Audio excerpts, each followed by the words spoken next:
Hello everyone, welcome back to our YouTube channel रोजगार revision. मैं विशु कुमार हाजिर हूँ आप सभी के सामने एसएससी पीवाईक्यू पार्ट 5 जो जीके का है उसका हम लोग लेक्चर नंबर 26 का रिवीजन लेकर के आ चुके हैं। इसके पहले हम लोगों ने 1 से लेकर के 25 तक का रिवीजन आपको करवा दिया है इसी चैनल के ऊपर। तो जो लोग भी उसका रिवीजन नहीं किए हैं जाकर के कर सकते हैं। एंड आज हम लोग कंटिन्यू करेंगे लेक्चर नंबर 26 से। इसके बाद मात्र हम लोग का 4 लेक्चर बचेगा, उसको हम लोग जो है फटाफट से कंप्लीट करवा लेंगे। तो चलिए आज के इस वीडियो को स्टार्ट करते हैं। लेकिन उसके पहले आपको बता दें, जो भी कैंडिडेट्स यहाँ पर टेक्स्ट बुक के ऊपर पास प्रो का लेने का सोच रहे हैं तो आप आज और कल तक रुक जाइए, क्योंकि 28 तारीख से जो है एक सेल स्टार्ट हो रहा है जिसमें कि टेक्स्ट बुक पास प्रो का सब्सक्रिप्शन आपको बहुत ही कम प्राइस में मिलेगा अगर आप हमारा कूपन कोड एसकेफे यूज़ करते हैं। तो जो भी लोग अभी लेना चाहते हैं अभी थोड़ा देर रुक जाइए, 1-2 दिन। उसके बाद आपको हो सकता है कम में आपको जो है मिलेगा, लगभग 300 के अराउंड में आपको जो है पास प्रो देखने को मिलने वाला है। तो उसके लिए थोड़ा सा वेट कर लीजिए, परसों हो सकता है कि आपको जो है ऑफर देखने को मिले। ठीक है, तो इस ऑफर के अपडेट के लिए जो है आप हमारे साथ जुड़े रहिएगा, टेलीग्राम को ज्वाइन करके रखिएगा। जब भी ऑफर एक्टिव होगा तो आपको ये पता चल जाएगा। बाकी चलिए आज की इस वीडियो को स्टार्ट करते हैं। फर्स्ट क्वेश्चन आज के इस वीडियो में देखते हैं। तो पहला क्वेश्चन आप सभी के सामने है कि भारतीय संविधान के किस संशोधन ने अनुच्छेद 19 में संशोधन किया और सामान्य रूप से जमींदारी उन्मूलन, ठीक है, जो आप पता होगा लैंड रिफॉर्म से रिलेटेड है ये सब चीज़। तो कानून द्वारा विशेष रूप से कुछ निर्दिष्ट राज्य अधिनियम की संवैधानिक व्यवस्था की पूरी तरीके से सुरक्षित करने वाले प्रावधान सम्मिलित किया, मतलब वही लैंड रिफॉर्म पूछ रहा है। तो पहला संशोधन जो हुआ था 1951 में, उसके तहत ये किया गया था और 9वां अनुसूची आपका जोड़ा गया था। ये चीज़ आपको पता होगा, ठीक है। और इसमें ये बोला गया कि इसने कुछ कानूनों को अदालत में चुनौती दिए जाने से बचाया या फिर उन्हें न्यायिक समीक्षा से मुक्त कर दिया था। मतलब ये था इसमें कि जो भी आपका भारतीय संविधान है, ठीक है, उसमें जो है मतलब न्यायिक समीक्षा नहीं हो सकती, ये चीज़ यहाँ पर किया गया था। लेकिन 1973 में जो सर्वोच्च न्यायालय था वो बोला कि न्यायिक समीक्षा हो सकती है इसमें। क्यों? क्योंकि भारतीय संविधान की मतलब जो न्यायिक समीक्षा करना ही हम लोग का भारतीय संविधान की क्या है, बुनियादी विशेषता है, इसलिए न्यायिक समीक्षा तो होगा ही।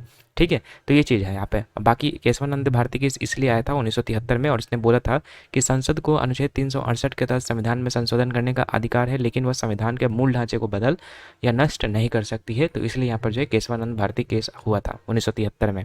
ठीक है, हालांकि ये संविधान में ऐसा बात कुछ भी लिखा नहीं हुआ है। तो ओवरऑल इस क्वेश्चन में क्या कहा कि इस क्वेश्चन में ये कहा कि भारतीय संविधान के किस संशोधन में, मतलब कौन सा संशोधन था जिसने अनुच्छेद 19 में संशोधन किया। अनुच्छेद 19 का मतलब वो संविधान का पार्ट है, तो उसमें संशोधन किया गया।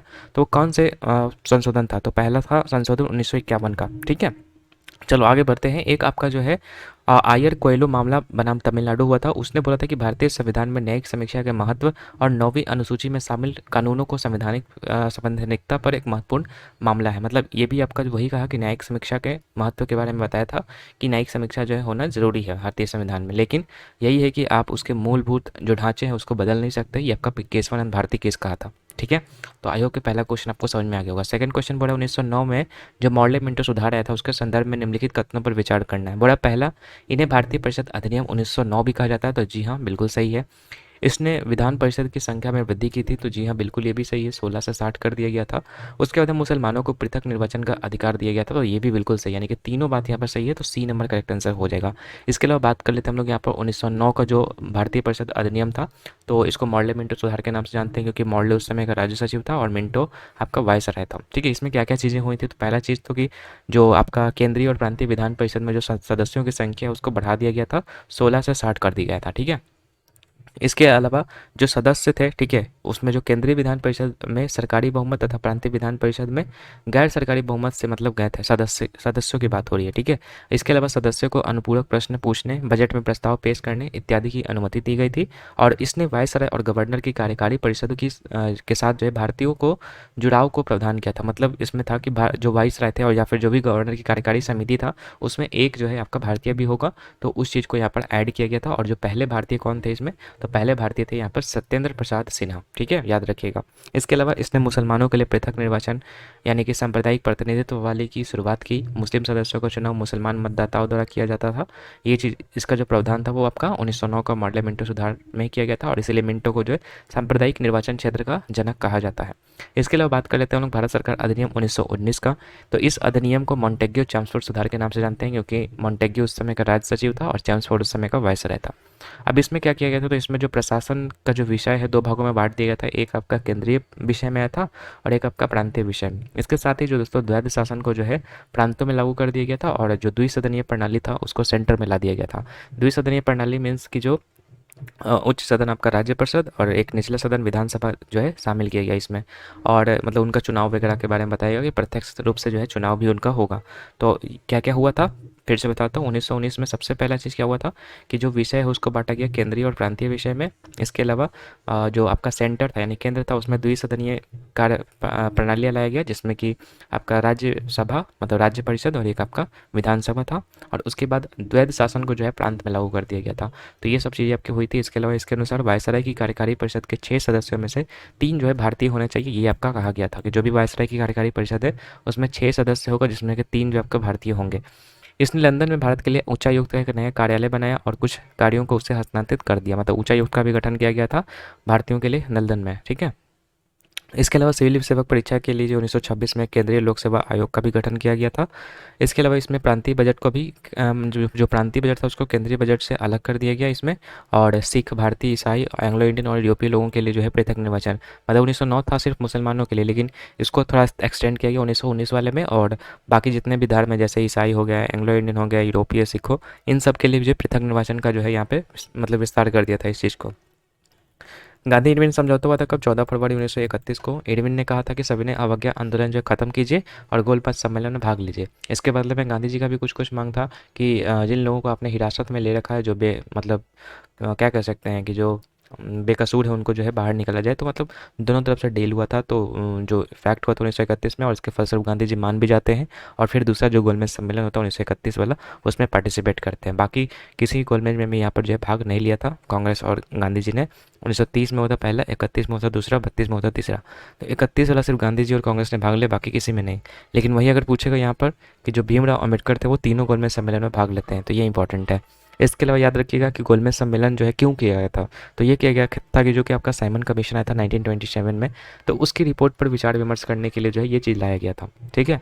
तो ये भी चीज़ आपको क्लियर हो गया होगा। आगे बढ़ते बोल रहा है यहाँ पर, दक्षिण आंध्र प्रदेश का कौन सा जीव मंडल प्रसिद्ध रेड सैंडर्स और स्लेंडर्स लॉरेंस सहित कई स्थानीय प्रजातियों का घर है? तो ये है आपका शेषाचलम, ठीक है।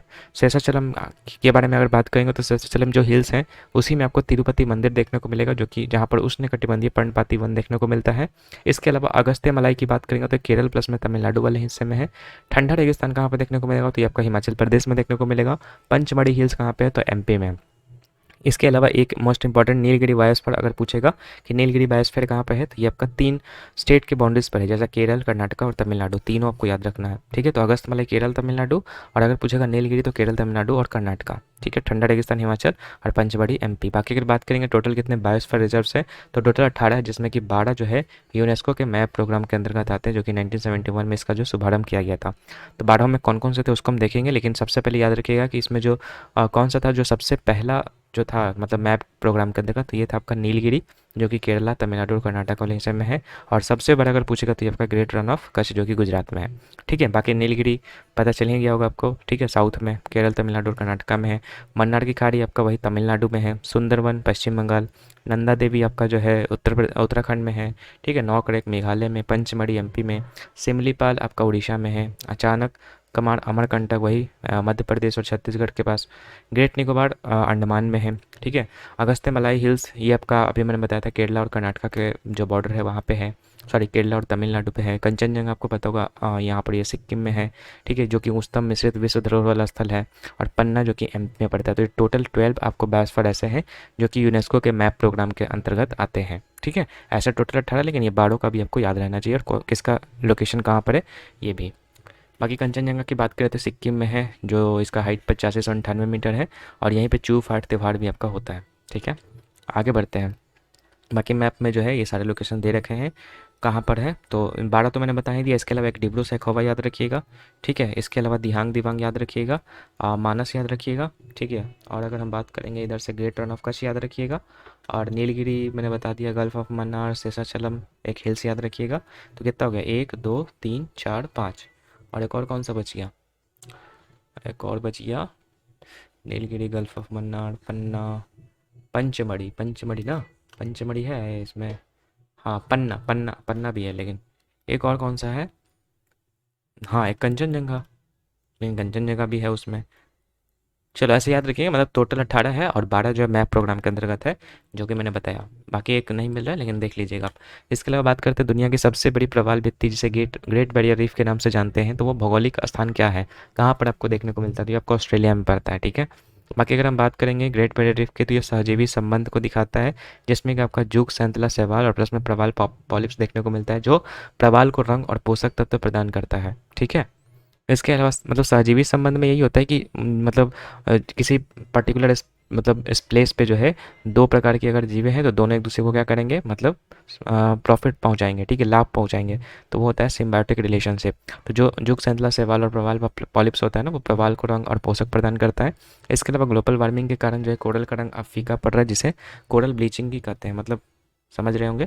तो याद रखिए कोरल ब्लीचिंग क्या होता है कि यहाँ पर जो है ग्लोबल वार्मिंग के कारण जिसका रंग क्या हो रहा है, फीका पड़ रहा है, इस कारण से इसको बोलते हैं। बाकी प्रवाल भित्ति की बात करेंगे तो इसके लिए क्या क्या अनुकूल परिस्थितियाँ चाहिए, तो सबसे पहला तो कि उथला हुआ सूर्य प्रकाशित जल चाहिए जो कि 30 मीटर तक गहरा चाहिए, गर्म तापमान चाहिए जो कि लगभग 25 से 30 डिग्री सेल्सियस तक का, स्वच्छ और खारा पानी चाहिए। ठीक है, इसके अलावा कम पोषक स्तर तत्व वाला स्तर चाहिए, कम पोषक तत्व स्तर चाहिए। तो ये सब कुछ जो है यहाँ पर अनुकूल परिस्थितियाँ हैं यहाँ पर मतलब वही प्रवाल भित्ति के लिए। आगे बात करते हैं बांध और नदियाँ। तो हीराकुंड बांध की अगर बात करेंगे तो ये महानदी पर है। अगर स्टेट पूछेगा तो उड़ीसा में। अगर नागार्जुन सागर बांध की बात करेंगे तो ये कृष्णा नदी पर है। ठीक है, और अगर पूछेगा कौन सा स्टेट में, तो आंध्र प्रदेश में। सरदार सरोवर बांध गुजरात में है, नर्मदा नदी पर। और टिहरी बांध है आपका भागीरथी उत्तराखंड में। राणा प्रताप सागर की बात करेंगे तो ये आपका चंबल नदी पर है, राजस्थान में। ठीक है, अगर यहाँ पर हमसे पूछेगा कि सबसे लंबा बांध कौन सा है, तो सबसे लंबा आपका जो हीराकुंड बांध हो जाएगा। ठीक है, अगर सबसे ऊंचा बांध पूछेगा तो ये हो जाएगा आपका कौन सा, ये हो जाएगा आपका टिहरी बांध। ठीक है, टिहरी बांध जो कि आपका उत्तराखंड में है, भागीरथी नदी पर। और अगर सबसे ऊंचा गुरुत्वीय बांध पूछेगा तो आपका भाखड़ा नंगल हो जाएगा। ठीक है, अगर पूछेगा यहाँ पर सबसे ऊंचा, ठीक है, सबसे ऊंचा तो हो गया, सबसे बड़ा पूछेगा। लंबा और बड़ा में डिफरेंस होता है। ठीक है, सबसे लंबा पूछेगा तो हीराकुंड, सबसे बड़ा पूछेगा तो आपका ये भाखड़ा नंगल, जो कि हिमाचल प्रदेश और पंजाब वाले हिस्सा में है, सतलज नदी के किनारे में। ठीक है, तो यहाँ पर ये गलत लिखा हुआ था, इसको मैंने सुधार दिया है, तो इस बात को थोड़ा सा आप नोट कीजिएगा। ठीक है, हीराकुंड बांध जो है यहाँ पे है। आगे बात करेंगे यहाँ पर महाराणा प्रताप सागर। तो यहाँ पर देखिएगा, राणा प्रताप पूछेगा तो आपका राजस्थान चंबल नदी पे, लेकिन अगर महाराणा प्रताप पूछेगा तो हिमाचल में व्यास नदी होगा। ठीक है, तो दोनों में कंफ्यूज नहीं होना है। और महाराणा प्रताप वाले को ही हम लोग पोंग बांध के भी नाम से जानते हैं। अगर पूछेगा हमसे इंदिरा सागर और गांधी सागर, तो दोनों आपका मध्य प्रदेश में पड़ता है, नर्मदा नदी के तट पे। और अगर पूछेगा जवाहर सागर बांध, तो ये आपका है राजस्थान में, चंबल नदी के किनारे। तो ये भी आपको याद रहना। तो जितने भी आपके जो है मोस्ट इंपॉर्टेंट बांध और कौन से नदी पर है, कौन से स्टेट में है, यहाँ पर जो है कवर किया गया, इसको अच्छे से देख लीजिएगा। आगे है कौन कन्नौज पर अधिकार के लिए जो त्रिपक्षीय संघर्ष का हिस्सा था। तो आपको पता होगा त्रिपक्षीय संघर्ष में कौन कौन थे, चोलास थे। ठीक है, इसके अलावा गुर्जर प्रतिहार थे, और इसके अलावा चोल नहीं थे भाई, सॉरी, गुर्जर प्रतिहार थे, पाल थे और राष्ट्रकूट थे, 3 लोग थे। ठीक है, तो उसमें पूछा कौन त्रिपक्षीय संघर्ष का हिस्सा था, तो धर्मपाल आपको याद रखना है, धर्मपाल ऑप्शन के अकॉर्डिंग धर्मपाल हो जाएगा। लेकिन कौन कौन से अलग अलग जो है यहाँ पर मतलब क्या कहते हैं वंश थे, वो हमने बता दिया। ठीक है, इसके अलावा बात करेंगे कि दिल्ली पे सबसे पहले किसका शासन था, तो तोमर वंश का था, जो कि पहले इसमें जो है अनंगपाल तोमर थे, जिन्होंने तोमर वंश की स्थापना की थी। फिर उसके बाद चौहान वंश आते हैं, जिसका स्थापना पृथ्वीराज चौहान ने की थी। ठीक है, त्रिपक्षीय संघर्ष में कौन कौन आते हैं, तो मैंने बता दिया। इसको हम कन्नौज त्रिभुज युद्ध के रूप में भी जानते हैं, जो 8वीं और 9वीं शताब्दी के बीच में हुआ था। किसके किसके बीच में हुआ था, ये भी मैंने बता दिया। गुर्जर प्रतिहार का संस्थापक अगर पूछेगा तो दागभट्ट प्रथम। पाल वंश के पूछेगा तो गोपाल। ठीक है, अगर पूछेगा यहाँ पर राष्ट्रकूट के संस्थापक, तो ये दंती दुर्ग। अगर हम पूछेगा यहाँ पर कि पाल वंश में जो संस्थापक गोपाल थे, इन्होंने क्या किया था, तो उदयपुरी के संस्थापक थे। और अगर पूछेगा धर्मपाल क्या किए थे, तो धर्मपाल जो है विक्रमशिला विश्वविद्यालय की स्थापना किए थे। इन्होंने इंदिरा युद्ध को हराया था। ठीक है, पाल वंश में सबसे पहले गोपाल आए थे, जो कि पाल वंश की स्थापना करते हैं। फिर उसके बाद धर्मपाल आते हैं, फिर उसके बाद देवपाल, फिर महिपाल और फिर रामपाल। तो ये आपका जो है सीक्वेंस आपको याद रखना है। आगे बात करेंगे गुर्जर प्रतिहार के, तो संस्थापक नागभट्ट प्रथम थे, राजधानी इनकी जो कन्नौज थी। और अगर पूछेगा संस्थापक तो दंती दुर्ग थे। ठीक है, और सॉरी मतलब राष्ट्रकूट का अगर मैं बात करूँगा संस्थापक, तो ये दंती दुर्ग। और ये कब से कब तक रहा था राष्ट्रकूट, तो 753 से लेकर के 982 AD के बीच में चला था। ठीक है, बाकी नालंदा विश्वविद्यालय की अगर बात करें कौन बनवाया था, तो ये आपका कुमारगुप्त प्रथम ने बनवाया था। विक्रमशिला की बात करेंगे तो धर्मपाल ने बनवाया था, और उदयपुरी आपका गोपाल ने बनवाया था। नेक्स्ट क्वेश्चन देखते हैं 7 नंबर, बड़ा बहमानी सल्तनत का संस्थापक कौन था, तो ये था अलाउद्दीन बहमन शाह। ठीक है, अलाउद्दीन हसन बहमन शाह, जिसने 1347 ईस्वी में जो है स्थापना किया था इसका। ठीक है, बहमनी साम्राज्य में बात करेंगे तो संस्थापक तो अपने समझ लिया कि अलाउद्दीन हसन बहमन शाह था, जिसने राजधानी क्या थी, गुलबर्ग थी पहली राजधानी, ठीक है। हसन गंगो के नाम से भी इसको जाना जाता है, ठीक है। और इसने जो है वारंगल के जो ककातीयस थे उसको पराजित किया था इसने।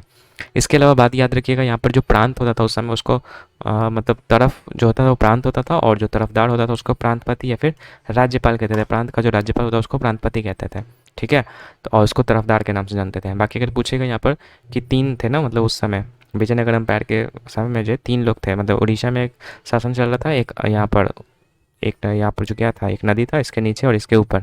तो ऊपर वाले भाग में यहाँ पर जो है बहमनी सल्तनत था, नीचे विजयनगर एम्पायर था, और यहाँ पर उड़ीसा में आपका था। तो उड़ीसा वाले को गजपति के नाम से जानते थे, और जो मतलब यहाँ पर थे बहमनी वाले में तो उसको अश्वपति के नाम से, और विजयनगर वाले को जो है नरपति के नाम से जानते थे। तो वही चीज़ लिखा गया, नरपति विजयनगर शासक को, गजपति उड़ीसा के शासक को, और अश्वपति बहमनी सल्तनत को कहते थे।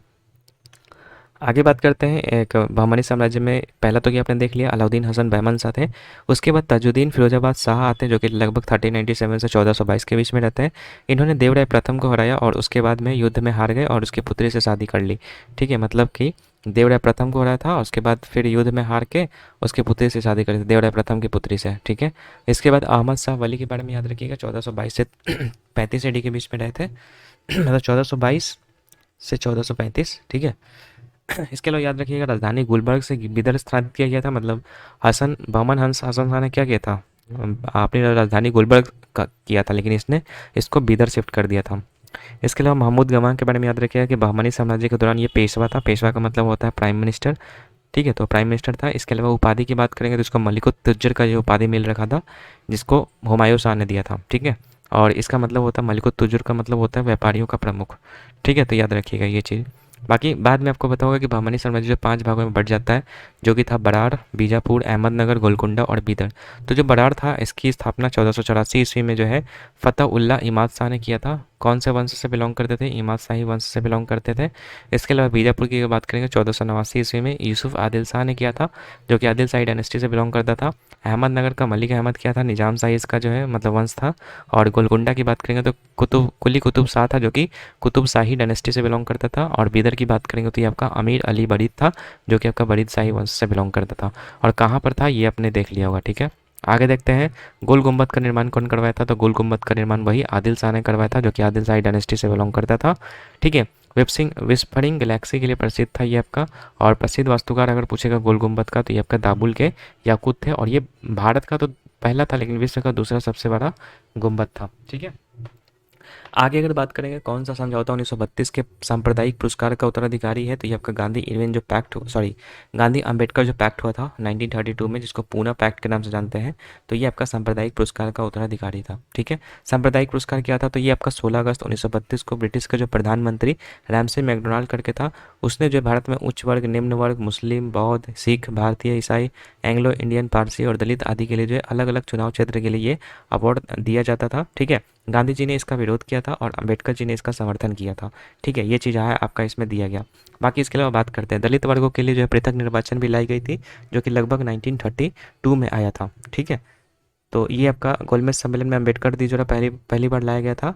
और अंबेडकर जी चाहते थे कि मतलब यहाँ पर जो है पृथक निर्वाचन हो, लेकिन गांधी जी जो है इस बात को लेकर के जो है मतलब सहमत नहीं थे, और इसलिए दोनों में जो है मतलब उस टाइप का रहता था एंटी। तो याद रखिएगा पूना समझौता होता है 1932 में। गांधी जी ने यरवदा जेल में रहते हुए जो है आमरण अनशन की शुरुआत कर दी। और मतलब ये आमरण अनशन इसलिए था कि जो मतलब पृथक निर्वाचन है वो ना मिले, ठीक है। तो वो चीज़ था। बाकी इसमें अखिल भारतीय अस्पृश्यता लीग की भी स्थापना महात्मा गांधी ने की थी, और हरिजन सेवक संघ की स्थापना की, और हरिजन पत्रिका जो कि एक साप्ताहिक पत्रिका था उसका भी प्रचलन करवाया था, ठीक है। तो पूना समझौता किसके किसके बीच हुआ था, गांधी जी और अम्बेडकर के बीच में हुआ था, लेकिन गांधी जी की जगह जो है वो मदन मोहन मालवीय थे, क्योंकि गांधी जी तो उस समय यरवदा जेल में थे। इसके अलावा याद रखिएगा यहाँ पर जो है समझौता में क्या था कि अंग्रेजों द्वारा सांप्रदायिक निर्णय वापस लिया जाएगा और सीटों के आरक्षण में वृद्धि। मतलब उसमें गांधी जी का ये कहना था कि ठीक है आप जो है मतलब नहीं होगा ये मतलब सांप्रदायिक निर्वाचन अलग अलग मतलब पृथक निर्वाचन नहीं होगा, लेकिन इसमें जो है जो सीट्स हैं, ठीक है, जो दलित वर्ग हैं उनको लिए बढ़ाया जाएगा, रिजर्वेशन ज़्यादा मिलेगा। तो ये चीज़ इसमें जो है समझौते में था, ठीक है। तो इसको जो दोनों लोग मान गए, मतलब अम्बेडकर जी और गांधी जी दोनों। तो उस प्रकार से ये आपका समझौता हुआ था 1932 में।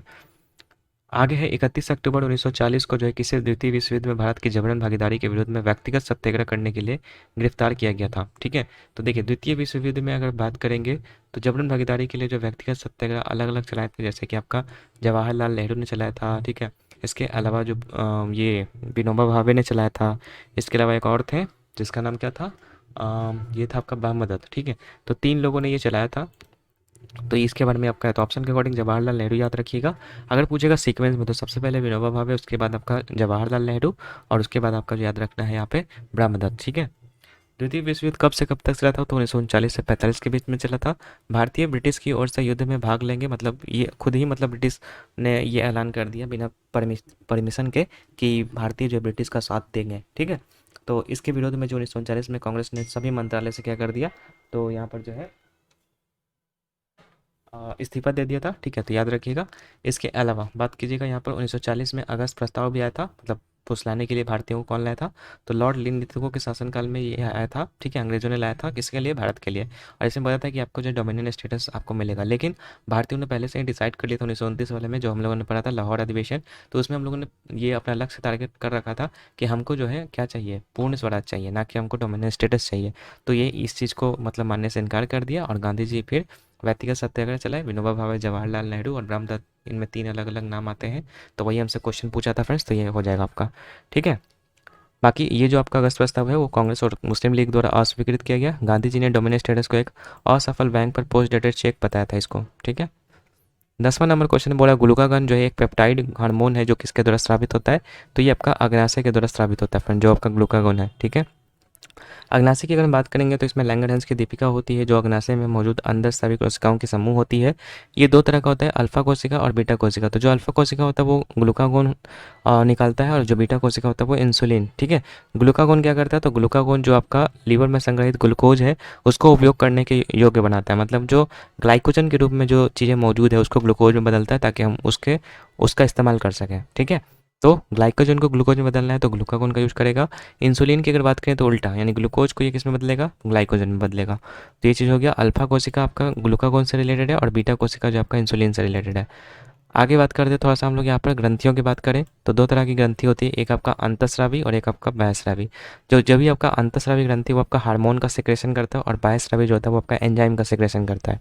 हार्मोन जो होता है सीधे रक्त में जो है ये स्रावित होता है, इसलिए इसको डक्टलेस ग्लैंड कहते हैं। और जो बाह्यस्रावी ग्रंथि होती है वो आपका एंजाइम का स्रावन करती है, और ये जो है आपका डक्ट के थ्रू जो है मतलब सिक्रेट करती है, इसलिए इसको जो है डक्ट इसमें होता है। ठीक है, बाकी अगर बात करेंगे अग्न्याशय की तो ये आपका दोनों होता है, मतलब अंतःस्रावी भी है और बाह्यस्रावी भी ग्रंथि है, क्योंकि ये दोनों चीज़ करता है, हार्मोन भी निकलता है और साथ ही साथ एंजाइम भी निकलता है। हार्मोन आपने देख लिया यहाँ पे। ठीक है, और अगर बात करेंगे यहाँ पर कि एंजाइम कौन कौन सा होता है, तो आपने सुना होगा पेप्सिन और ट्रिप्सिन, ये जो है आपका हार्मोन निकलता है। ठीक है, सॉरी एंजाइम निकलता है। तो ये आपने समझ लिया। बाकी अगर बात करेंगे हाइपोथैलेमस क्या होता है, ये हार्मोन का निर्माण करता होता है। ठीक है, इसी के अंदर आता है पीयूष ग्रंथि। पीयूष ग्रंथि के अलग अलग भाग होते हैं, ऊपरी भाग को हम लोग एंटीरियर कहते हैं और निचले भाग को पोस्टीरियर कहते हैं। तो जो एंटीरियर होता है ना वो क्या स्रावित करता है, तो ये आपका वृद्धि हार्मोन स्रावित करता है, और इसके साथ ही प्रोलैक्टिन करता है। ठीक है, और अगर हम बात करेंगे निचला भाग वाला जो पोस्टीरियर होता है वो आपका एडीएच करता है, और मतलब ऑक्सीटोसिन करता है, और ऑर्जिनिन वेसोप्रेसिन करता है, और एंटी डायरेटिक हार्मोन को रिलीज करता है। ठीक है, तो इसमें हम अलग अलग चीज़ है उसका काम याद रखिएगा। जो प्रोलैक्टिन होता है ना वो आपका हार्मोन स्तन में दूध बनाने का काम करता है। ठीक है, और उसी प्रकार से एक ऑक्सीटोसिन होता है जो स्रावन का काम करता है। तो दोनों अलग अलग, देखिए ऑक्सीटोसिन बोलेगा तो दूध का स्रावन, ठीक है, और प्रेगनेंसी में मदद करेगा, और अगर पूछेगा प्रोलैक्टिन तो दूध बनाने का काम करता है यहाँ पे स्तन में। ठीक है, तो ये चीज़ हो गया आपका। बाकी वृद्धि हार्मोन तो आपको नाम में ही पता है वृद्धि हार्मोन, तो अगर इसका अधिकता हो जाएगा तो हमका गिगैंटिज्म या फिर एक्रोमेगली हो जाएगा, जो कि खली का जो बॉडी है उस तरीके से हो जाएगा, और अगर कमी है तो बौनापन हो जाएगा आपका। ठीक है, तो ये चीज़ है आपका। इसके अलावा बात करते हैं जो आपका जो डाययूरेटिक हार्मोन है। ठीक है, ये एक प्रकार का रसायन है जो मस्तिष्क में बनता है और शरीर में पानी की मात्रा को नियंत्रित करता है। तो इसके बारे में याद रखिएगा, यह मस्तिष्क के हाइपोथैलेमस में बनता है और फिर पीयूष ग्रंथि में संग्रहित होता है। इसकी कमी से डायबिटीज इंसिपिडिस हो जाता है। ठीक है, आगे थायराइड ग्रंथि की बात करेंगे तो थायरोक्सिन हार्मोन का स्रावन करता है जो मेटाबॉलिज्म को बढ़ाता है। ठीक है, इसकी कमी से आपका जो है हाइपोथायराइडिज्म हो जाएगा, और अधिकता से आपका जो है हाइपर थायराइडिज्म हो जाएगा। ठीक है, और आयोडीन जो होता है वो थायरोक्सिन के संश्लेषण में मदद करता है, इसीलिए आपका जो है आयोडीन इंपॉर्टेंट होता है। आगे 11 नंबर क्वेश्चन बड़ा, पानी फिल इन द ब्लैंक्स नामक प्रक्रिया द्वारा वाष्प के रूप में पत्ती से बाहर निकलती है। तो वाष्पोत्सर्जन की प्रक्रिया होती है, उसके थ्रू जो है बाहर निकलती है, याद रखिएगा। जो दिन के समय में रंध्रों के माध्यम से निकलता है, और अगर वही पूछेगा रात में, तो रात में आपका जो है जल रंध्र होता है जिसको कि हाइडेथॉड कहते हैं, उसके माध्यम से निकलता है जिसको कि हम लोग गटेशन, ये प्रोसेस को क्या बोलते हैं, गटेशन कहते हैं। बाकी ठोस से लिक्विड में बनना क्या कहते हैं, मतलब उसको क्या बोलते हैं, ठोस से लिक्विड में बनना, तो उसको पिघलना कहते हैं। फिर से अगर जो द्रव है उसको ठोस में बदलना तो जमा देंगे उसको, ठीक है। और यहाँ पर बात करेंगे कि ठोस से डायरेक्ट गैस में बदलना उसको ऊर्ध्वपातन यानी कि सब्लिमेशन कहते हैं, और गैस से सीधा ठोस में बदलना उसको डिपोजिशन कहते हैं, ठीक है। और अगर हम बात करेंगे कि द्रव्य से गैस बदलना तो उसको वाष्पीकरण कहते हैं, और वाष्प से द्रव बनना तो उसको संघनन कहते हैं। तो ये भी आपको याद रखना है। आगे बात करते हैं जॉर्ज डाल्टन के जो परमाणु सिद्धांत है किस वर्ष प्रस्तुत किया गया था, जिसका दूसरा भाग कहता है कि किसी विशेष तत्व के सभी परमाणु बराबर होते हैं। तो ये आपका 1808 ईस्वी में दिया गया था। इसके अलावा स्थिर अनुपात का एक नियम था जो कि जोसेफ प्राउस्ट ने दिया था। उन्होंने बोला था कि जो भी अब मतलब आपका जो यौगिक है उसका आप अनुपात निकालेंगे, चाहे आप कहीं से भी, जैसे जल है तो जल आप तालाब का ले लीजिए, ठीक है, घर का ले लीजिए या और कहीं का ले लीजिए, सब में जो है रेशियो क्या होगा, 2:1 ही होगा, ठीक है। तो वो चीज़ आपका यहाँ पर स्थिर अनुपात का नियम। और द्रव्यमान संरक्षण का नियम है एंटोनी लेवोजियर ने दिया था। इसके अनुसार ये था कि द्रव्यमान का ना तो निर्माण किया जा सकता है और ना ही उसका जो है खत्म किया जा सकता है, ठीक है। तो ये चीज़ आपका जो है द्रव्यमान संरक्षण के नियम के अंतर्गत था। इसके अलावा बात करते हैं डाल्टन का परमाणविक सिद्धांत जो 1808 में दिया गया था। इसके अनुसार क्या क्या चीज़ें थी, तो याद रखिएगा इसमें सभी पदार्थ बोला गया कि सभी पदार्थ जो बहुत छोटे कणों से मिलकर बने हुए जिसको कि परमाणु कहते हैं। और इसमें बोला गया था परमाणु अविभाज्य सूक्ष्म कण का होते हैं जो रासायनिक अभिक्रिया में न तो सृजित होते हैं और ना ही उनका विनाश होता है, ठीक है। किसी भी दिए गए तत्व के सभी परमाणुओं का द्रव्यमान एवं रासायनिक गुण समान होते हैं। भिन्न भिन्न तत्वों के परमाणु के द्रव्यमान एवं रासायनिक गुणधर्म में जो है अलग अलग होते हैं। ये सब बात आपका इसी में बोला गया था। और ये बोला गया था परमाणु छोटी पूर्ण संख्याओं के अनुपात में संयोजित होकर के यौगिक बनाते हैं, जैसे H2O, ठीक है। किसी दिए गए यौगिक में परमाणुओं के सापेक्ष संख्या और प्रकार स्थिर होते हैं, ठीक है। इसके बाद फिर जब आपका परमाणु का विकास हुआ तो उसके बाद फिर आपका जो है ये इलेक्ट्रॉन, प्रोटॉन और न्यूट्रॉन का भी आविष्कार होता है। तो इलेक्ट्रॉन का अगर पूछेगा तो जे थॉमसन ने किया था, प्रोटॉन का पूछेगा तो रदरफोर्ड या फिर गोल्डस्टीन ने किया था, न्यूट्रॉन का पूछेगा तो जेम्स चैडविक ने किया था। आगे अगर बात करेंगे भारत की पंचवर्षीय योजना और उनकी अवधि नीचे दी गई है, तो कौन सा सही सुमेलित है वो पूछ रहा है। तो सेकंड 5 ईयर प्लान आपका 56 से 61 चला था, बिल्कुल सही है। थर्ड 5 ईयर प्लान जो 61 से 66 चला था ये भी आपका सही है। बोला फोर्थ 5 ईयर प्लान क्या आपका 66 से 71 चला था, गलत, क्योंकि बीच में आपका जो योजना मतलब क्या हो गया था, अवकाश आ गया था 66 से 69। तो चौथा वाला 69 से 74 चला था, ना कि आपका 66 से 71। तो तीसरा वाला गलत है यहाँ पे, याद रखिएगा। बाकी तीसरी पंचवर्षीय योजना की अगर हम बात करेंगे तो 61 से 66 चला था। उस समय के जो प्राइम मिनिस्टर थे पंडित जवाहरलाल नेहरू थे, ठीक है। और इसमें क्या था कि भारतीय अर्थव्यवस्था को आत्मनिर्भर व फिर स्वतः स्फूर्त बनाया जाए, ठीक है, ये था। इसमें किस बेस पर था, किस फॉर्मूला के बेस पर था, तो गडगिल सूत्र पर आधारित था। ये जो तीसरी पंचवर्षीय योजना थी इसी के अंतर्गत जो है आपका भारत चीन युद्ध हो जाता है 1962 में, भारत पाक युद्ध हो जाता है 1965 में, और फिर यहाँ पर जो है सूखा भी पड़ जाता है। इस कारण से ये असफल होता है क्योंकि इसमें उद्देश्य था 5.6% तक का, लेकिन हम लोग प्राप्त कर पाते हैं मात्र 2.8%, इसलिए असफल हो जाता है। इसी बीच आपका जो है आपका हरित क्रांति भी चलाया जाता है, ठीक है, याद रखिएगा। और इसमें जो है PL480 वैरायटी का जो है यहाँ पर जो है किस्म का बीज का यूज किया गया था जो कि आपका USA से इम्पोर्ट किया गया था, ठीक है। इसके अलावा बात करते हैं यहाँ पर भारतीय खाद्य निगम FCI जो फूड कॉर्पोरेशन ऑफ इंडिया है उसकी स्थापना कब की गई थी, तो 14 जनवरी 1965 को की गई थी। CSCP की अगर बात करेंगे तो 1 जनवरी 1965 की, IDBI की बात करेंगे 1 जुलाई 1965 की, और अगर पूछेगा UTI की तो 1963 में, ठीक है। हरित क्रांति की बात करेंगे तो 2 चरण थे इसके, पहला चरण आपका 1960 से 70 के दशक में चला था, और दूसरा चरण जो आपका 70 के बीच में चला था, ठीक है। आगे बात करते हैं योजना अवकाश, वही इसके बाद आया था 3 साल के लिए 66 से 69, जो जिसमें नई कृषि योजनाएं बनी थी, मतलब 1-1 साल का। इसके अलावा चतुर्थ पंचवर्षीय योजना की बात करेंगे 69 से 74 के बीच में चला था। PM इसमें इंदिरा गांधी थी। इसका उद्देश्य था स्थिरता के साथ आर्थिक विकास, आत्मनिर्भरता की आधिकारिक प्राप्ति, परिवार योजना, ठीक है। 14 बैंकों का राष्ट्रीयकरण किया गया था इसी के अंतर्गत, 1969 में हुआ था, ये चीज़ आपको पता होना चाहिए। इसके अलावा पहला परमाणु परीक्षण जो कि स्माइलिंग मुद्दा था इसी के अंदर हुआ था। रुद्र एलन मॉडल या फिर गडगिल मॉडल पर यह बेस्ड था, ठीक है।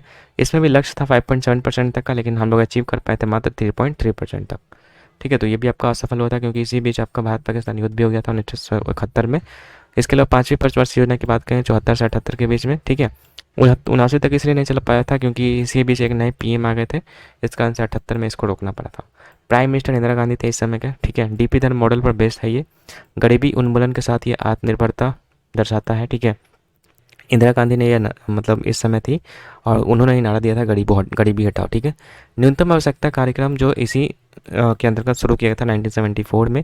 20 सूत्री कार्यक्रम आया था 1975 में, और क्षेत्रीय ग्रामीण बैंक की भी स्थापना की गई थी 1975 में अक्टूबर 2 को। पहला वाला कौन सा था, तो ये मुरादाबाद सिटी में था। ठीक है। आगे बात करते हैं, इसमें लक्ष्य कितना था 4.4% तक का, लेकिन अचीव किए थे 4.8%। तो ये आपका जो है सफल माना गया था।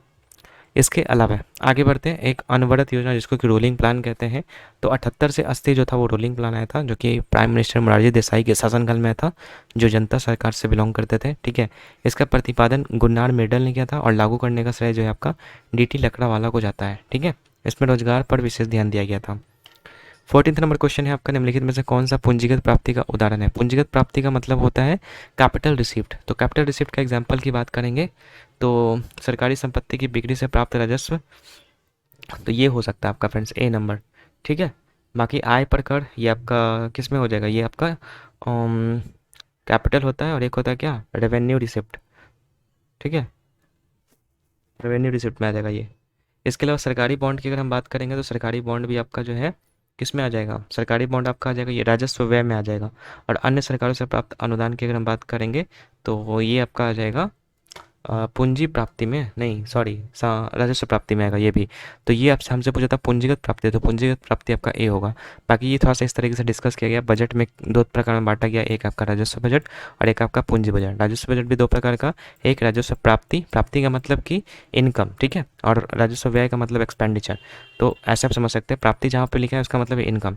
तो यहाँ पर सरकार को आय कैसे प्राप्त होता है, मतलब इनकम कैसे प्राप्त होता है, कर कर के थ्रू, यानी कि कर राजस्व करके। एक होता है गैर कर राजस्व। तो कर राजस्व मतलब वही हो गया, मतलब इनकम टैक्स हो जाएगा। ठीक है। अलग अलग प्रोडक्ट पे जो टैक्स लगता है वो हो जाएगा।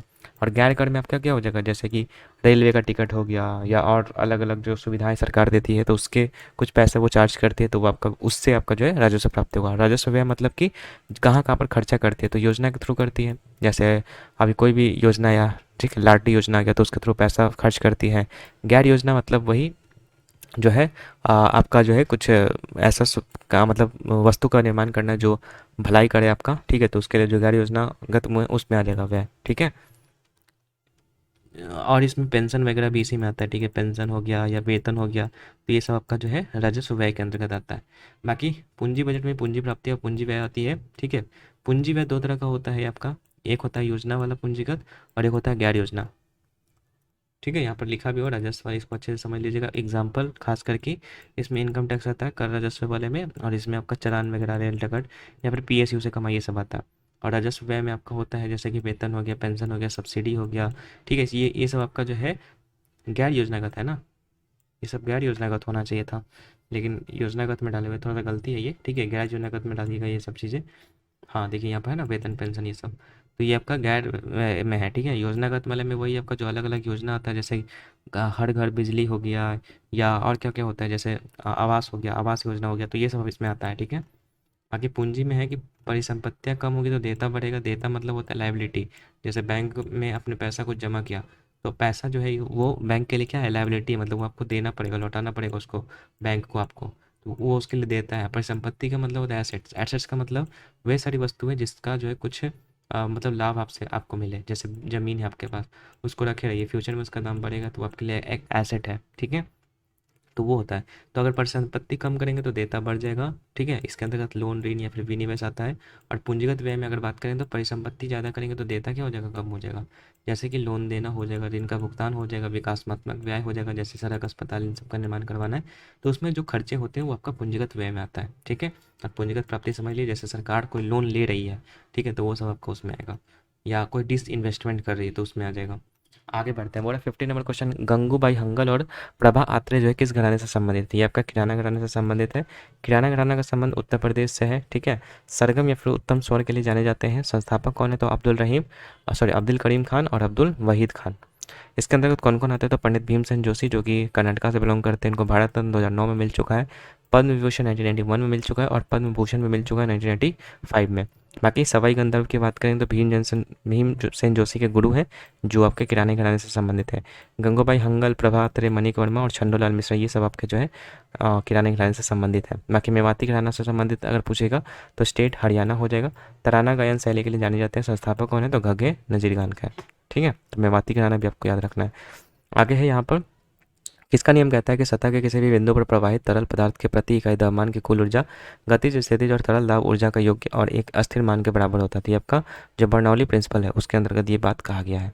बर्नौली प्रिंसिपल में क्या होता है, बोला पहले प्रति व्यक्ति आयतन ऊर्जा जो है बाद में प्रति व्यक्ति आयतन ऊर्जा के क्या होता है, इक्वल होता है। यानी कि P1 प्लस में हाफ P1V1 प्लस में PgH1 is equal to PT plus में हाफ PV2 स्क्वायर और प्लस में बीच, मतलब बोर्ड पहले इकाई आयतन ऊर्जा बाद में इकाई आयतन ऊर्जा दोनों क्या होगा, इक्वल होगा। ठीक है, तो बस सिंपल ऐसे याद रखिएगा। एक होता है आर्किमिडीज का सिद्धांत, जिसमें किसी तरल माध्यम में किसी वस्तु पर लगने वाले उत्प्लावन बल उस वस्तु तरफ विस्थापित तरल के भार के बराबर होगा। जैसे अगर लिखा होगा इसमें तो मैं बताऊंगा, जैसे मान लीजिए कोई मतलब यहाँ पर जो है पानी है, ठीक है। अब यहाँ पर कोई वस्तु हम डालें, ठीक है, डालने के कारण ये जो इतना स्थान जो घेरा, ठीक है, तो ये जो इतना स्थान घेरेगा तो इसके द्वारा जो भार लगेगा ऊपर की ओर, ठीक है, मतलब जितना ही स्थान घेरा जितना तो उतना ही आपका जो उत्प्लावन बल आपका होता है। बस सिंपल ऐसे समझिए, जितना ही स्थान घेरा उतना ही ज़्यादा उत्प्लावन बल होगा। तो वही चीज़ यहाँ पर भी लिखा हुआ है, उत्प्लावन बल किस उस वस्तु द्वारा विस्थापित तरल के भार के बराबर होता है। ये सब वही चीज़ लिखी गई है। ठीक है, आगे बढ़ते हैं। 70 नंबर क्वेश्चन है, गिरते नारियल तेज गति से चलते लुढ़कते पत्थर और उड़ते विमान में किस प्रकार की ऊर्जा जुड़ी हुई है। तो देखिए इसमें आपका वही, जिसमें भी गति है उसमें आपका गतिज ऊर्जा होगा, और जो किसी वस्तु की स्थिति के कारण संग्रहित होता है उसको स्थितिज ऊर्जा कहते हैं। बाकी गतिज ऊर्जा का फॉर्मूला हाफ mv², अगर पूछेगा स्थितिज ऊर्जा तो mgh, और दोनों को जोड़ दीजिएगा तो आपको यांत्रिक ऊर्जा मिल जाएगा। ठीक है, अगर हम बात करेंगे ऊंचाई पर रखी गई वस्तु में क्या होता है, सबसे ऊपर आपका काइनेटिक एनर्जी होता है जो कि 0 होता है, और पोटेंशियल एनर्जी जो होता है वो अधिक होता है। काइनेटिक मतलब कि आपका जो गतिज ऊर्जा, और पोटेंशियल मतलब स्थितिज ऊर्जा। तो जिस पॉइंट पर हम किसी वस्तु को रखे हुए, मतलब एक पॉइंट पर लटका हुआ है, तो उसमें स्थितिज ऊर्जा जो ज़्यादा होगा, गतिज ऊर्जा 0 होगा। बाकी जैसे ही छोड़ेंगे तो बीच वाले पार्ट में जब आएंगे तो यहाँ पर दोनों इक्वल हो जाएगा, यानी काइनेटिक एनर्जी भी इक्वल और पोटेंशियल एनर्जी यानी स्थितिज और गतिज दोनों ऊर्जा इक्वल हो जाएगा। बाकी सतह पर टकराने से पहले अगर पूछेगा तो उल्टा हो जाएगा, जो ऊपर आपने पढ़ा था ना काइनेटिक एनर्जी इसमें 0, तो इसमें क्या हो जाएगा, अधिकतम हो जाएगा, यानी गतिज ऊर्जा इसमें ज़्यादा हो जाएगा और पोटेंशियल एनर्जी 0 हो जाएगा। बाकी ये सब कुछ एग्जांपल्स हैं, जैसे धनुष का बाण, तो इसमें आपका स्थितिज ऊर्जा है। गुलेल में भी आपका स्थितिज ऊर्जा है। बहता हुआ पानी, तो इसमें गतिज ऊर्जा है। ठीक है, रोलर कोस्टर में एक पॉइंट पे यहाँ पर खड़ा है ये, ठीक है, अगर हम यहाँ से छोड़ेंगे तो इसमें क्या हो जाएगा, मतलब इसमें ऊर्जा संग्रहित है यानी कि स्थितिज रूप में है। जैसे ही इसको छोड़ेंगे तो ये गतिज में आ जाएगा। तो ये भी आपका स्थितिज ऊर्जा का एग्जाम्पल है, ये भी स्थितिज ऊर्जा, ये भी स्थितिज ऊर्जा, और ये भी आपका स्थितिज ऊर्जा में ही आएगा। और अगर पानी को मान लीजिए कि ये बह नहीं रहा है, डैम के उस तरफ हम रोक के रखे हुए हैं, तो उसमें जो डैम के उस तरफ जो पानी है उसमें भी आपको जो है स्थितिज ऊर्जा ही देखने को मिलेगा। तो ये चीज़ आपका होता है। तो मैंने सारा एग्जाम्पल आपको बता दिया। आगे बढ़ा, भारतीय संविधान के किस अनुच्छेद में यह उल्लेख है कि सर्वोच्च न्यायालय द्वारा जो है घोषित कानून भारत के क्षेत्र के सभी न्यायालय पर बाध्यकारी होगा। तो 124 से 147 आपका जो है सुप्रीम कोर्ट से डील करता है। तो उसमें जो है 141 नंबर का जो आर्टिकल है वो आपका बोलता है कि जो भारत का जो भी सर्वोच्च न्यायालय है, ठीक है, उसमें जो भी कानून है, ठीक है, भारत के सभी न्यायालय पर क्या होगा, बाध्यकारी होगा, मतलब उसको मानना पड़ेगा। अब एक एक करके देख लेते हैं। 124 बोलता है सर्वोच्च न्यायालय की स्थापना एवं गठन से संबंधित है। 25 आपका वेतन से संबंधित है।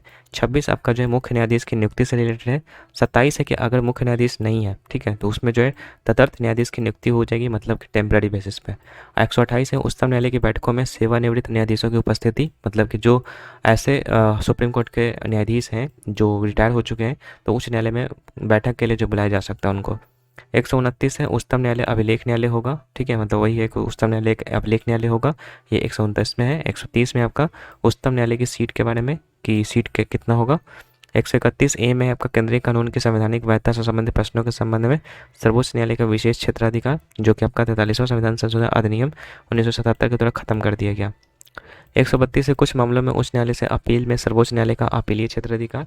अपीलीय क्षेत्राधिकार सिंपल आप कह सकते हैं 132 में। 133 में आपका सिविल मामलों के संबंध में उच्च न्यायालय से अपील में सर्वोच्च न्यायालय का अपीलीय क्षेत्राधिकार, जैसे कि शादी, तलाक, संपत्ति, इन सब केस में। और अगर मृत्यु, हत्या हो जाएगा, यानी कि ये सब कैसे है, ये सब आपके जो है आपराधिक मामले हैं, तो आपराधिक मामले याद रखिएगा 134, और सिविल मामले 133 को डील करता है।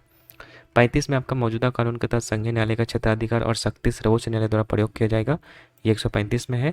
36 में आपका सर्वोच्च न्यायालय द्वारा अपील करने का विशेष अनुमति। 137 है सर्वोच्च न्यायालय द्वारा निर्णय या फिर आदेशों की समीक्षा। 38 में आपका सर्वोच्च न्यायालय के क्षेत्राधिकार का विस्तार संसद द्वारा, ठीक है, ये आपका है।